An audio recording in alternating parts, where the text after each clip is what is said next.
Hello, my dear students. My name is Anup Vashist, and I have been teaching the students for competitive examination, that is NEET and IIT, for past 25 years. 25 साल से पढ़ा रहा हूं और 25 साल से मैं ये देख रहा हूं कि स्टूडेंट लगातार यही मिस्टेक बार बार करते चले जा रहे हैं और इसी मिस्टेक को करके फिर सारे के सारे स्टूडेंट पछताते हैं। मैं जानता हूं ये जो मिस्टेक मैं आपको बता रहा हूं कोई नई मिस्टेक नहीं है, कोई अलग मिस्टेक नहीं है। ये सारी की सारी मिस्टेक वही है जो हर किसी ने आपको हमेशा बताई है। तो मैं भी आपको वही बात बता रहा हूं, लेकिन ये बात बार बार कहने की वजह से कुछ कम नहीं हो जाती। तो ये वो 5 गलतियां हैं जो आप कभी नहीं कर सकते, हरगिज नहीं कर सकते। ये गलतियां आपको कभी नहीं करनी। तो चलिए बात करते हैं उन 5 गलतियों की जो आप कभी नहीं कर सकते। इससे पहले कि हम ये सेशन शुरू करें, जल्दी से लाइक कर लीजिए, ये हमारे इस चैनल को सब्सक्राइब कर लीजिए, शेयर कीजिए अपने सारे के सारे फ्रेंड्स के साथ और कमेंट करके हमें बताइए कि आपको ये सेशन कैसा लगा। So let's begin over with it. The mistakes that you cannot do. आपको क्या करना है? You have to read the instructions very carefully. हो सकता है कि इस बार नीट के एग्जामिनेशन में कुछ चेंजेस हो जाए। हो सकता है यहां पर आपके लिए जो ऑप्शन थी वो कम हो जाए, हो सकता है ऑप्शन ज्यादा हो जाए, हो सकता है आपको रीजन असर्शन क्वेश्चन मिल जाए। So you have to read the instructions very carefully. जो गलती स्टूडेंट करते हैं, इंस्ट्रक्शन को ये मान लेते हैं, अरे इंस्ट्रक्शन तो हमें पता है, हम तो पढ़कर आए हैं, पिछली बार ऐसे इंस्ट्रक्शन थे, अब की बार भी वही होंगे। Do not make any assumption about the instruction. बहुत सारे स्टूडेंट क्वेश्चन पढ़ते हुए बहुत गलतियां करते हैं। तो इसीलिए बहुत केयरफुली आपको इंस्ट्रक्शन पढ़ने हैं।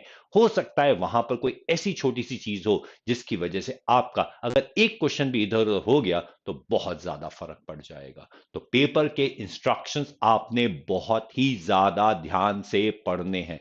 इंस्ट्रक्शन ध्यान से ना पढ़ने की गलती हरगिज मत कर देना। दूसरी बात, आप कौन सा सेक्शन पहले अटेम्प्ट करेंगे ये आपको काफी ध्यान से सेलेक्ट करना होगा, और बल्कि सेलेक्ट क्या करना, आपको ये डिसाइड करके ही एग्जामिनेशन हॉल में जाना है। ये बात ध्यान रखिएगा कि इससे कोई फर्क नहीं पड़ता कि जो भी सेक्शन आपने चुना है वो डिफिकल्ट है या इजी है। आपने जो चुन लिया है आप उसी के साथ चलेंगे। वहां पर जाकर अपना डिसीजन मत बदल देना। मैं मानता हूं हो सकता है आप हमेशा से बायोलॉजी करते आए हैं और इस बार हो सकता है बायोलॉजी का पेपर डिफिकल्ट आ जाए, तो आपको ऐसा लगेगा अरे ये सेक्शन हमने गलत चुन लिया, हमें कोई और सेक्शन पहले चुनना था। बिल्कुल नहीं ऐसा करना, ऐसा बिल्कुल मत सोचना। आपने जो भी सेक्शन चुना है आपको उसके जितने क्वेश्चन आते हैं वो सारे के सारे क्वेश्चन अटेम्प्ट कीजिए। अगर पेपर डिफिकल्ट आया है तो वो सिर्फ आपके लिए डिफिकल्ट नहीं है, वो हर किसी के लिए डिफिकल्ट है। तो इसीलिए please at that moment do not panic. आपने जो भी सेक्शन चुना है पहले क्वेश्चन से लास्ट क्वेश्चन तक आप अटेम्प्ट करेंगे, जितने क्वेश्चंस होंगे वो करेंगे, उसके बाद नेक्स्ट सेक्शन पे जाएंगे। इसके लिए भी हम सेशन ऑलरेडी बना चुके हैं कि किस तरीके से आपको ऑब्जेक्टिव पेपर अटेम्प्ट करना है, बिल्कुल आप उसी तरीके से ही उसको फॉलो करेंगे। पैनिक हरगिज नहीं होना। अपना जो भी आपने सिलेक्शन किया है, जो भी सेक्शन का सिलेक्शन किया है, आप उसी पर कायम रहेंगे। Do not mix and match, do not change your decision at the last moment. कोई फर्क नहीं पड़ता कोई भी सेक्शन हो। आपको फिजिक्स करना है फिजिक्स कीजिए, केमिस्ट्री करना है केमिस्ट्री कीजिए, आपको बायोलॉजी करना है आप बायोलॉजी कर सकते हैं। तो please do not change it. साथ ही साथ जब हम टाइम मैनेजमेंट की बात करते हैं तो एक बात का ध्यान रखिएगा, किसी भी क्वेश्चन के ऊपर जबरदस्ती अपनी ईगो के चक्कर में ज्यादा टाइम मत लगाइएगा। अगर आपको क्वेश्चन लगता है कि it is this question is going to take more time, आपको लगता है अरे 2 मिनट और लगाएंगे तो आंसर आ जाएगा, बेटा वो 2 मिनट लगाने के चक्कर में आप 2 क्वेश्चन और कर देंगे, इस क्वेश्चन के आपको एक्स्ट्रा मार्क्स नहीं मिलेंगे। मैंने आपको पहले भी बता रखा है कि क्वेश्चन चूज करते हुए आपको सबसे पहले वो क्वेश्चन करने हैं जिनके अंदर कोई कैलकुलेशन नहीं है, जिनके अंदर आपको सीधा सीधा फैक्चुअली आंसर देना है, पढ़ना है, समझना है और मार्क करना है, कोई कैलकुलेशन नहीं करने। तो इस तरीके से आपको टाइम मैनेजमेंट करना है। और प्लीज टाइम मैनेजमेंट करते हुए अपने सामने घड़ी रख के ये मत कहिएगा 1 मिनट हमें पूरा इस क्वेश्चन पर लगाना है। टाइम मत देखिएगा, जब तक आप एक बार सेक्शन कंप्लीट ना कर लें तब तक टाइम देखने का कोई मीनिंग नहीं है। अगर आपने किसी भी क्वेश्चन पर रुक कर फालतू टाइम नहीं लगाया है तो कोई प्रॉब्लम नहीं होगी, लेकिन अगर फालतू टाइम लगा दिया है तो आपका सारा टाइम मैनेजमेंट फेल हो जाएगा। तो ये गलती हरगिज मत कीजिएगा कि किसी पर्टिकुलर क्वेश्चन को ईगो लेकर कि मैं तो इसे सॉल्व करना ही करना है। वो मत कीजिएगा। ये सबसे बड़ी मिस्टेक होती है और उसकी वजह से बहुत गलती होती है। क्वेश्चन को एनालाइज कीजिए, और एनालाइज करने का मतलब सीधा सीधा ये है, ये नहीं करना कि इस क्वेश्चन का आंसर आपको जल्दी से निकालना है। आपको एनालाइज करके ये बताना है कि क्या ये क्वेश्चन इस समय करने लायक है, या इसको छोड़कर हमें बाकी क्वेश्चन अटेम्प्ट करके इसको लास्ट में करना है। क्या ये क्वेश्चन टाइम कंज्यूमिंग है, ये क्वेश्चन डिफिकल्ट है, या ये क्वेश्चन आपको आता ही नहीं है। This is what you have to analyse when you look at the question, कि इस क्वेश्चन को आप इस समय अटेम्प्ट करेंगे या नहीं। तो क्विकली एनालाइज कीजिए, विद इन 5 सेकेंड आप देखिए क्वेश्चन को। इसके अंदर अगर आपको लग रहा है कि कुछ, कई बार ऐसा होता है कि आप ये सोचते हैं कि क्वेश्चन न्यूमेरिकल है, लेकिन वो न्यूमेरिकल निकलता नहीं है।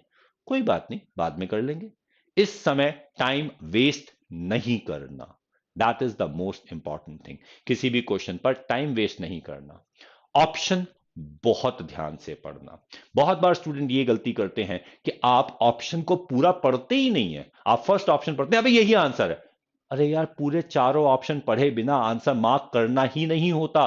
कहीं उसके अंदर ऑल ऑफ दीज होता है, कहीं भी उसके अंदर होता कि which of them is not correct, और आपने करेक्ट मार्क कर दिया।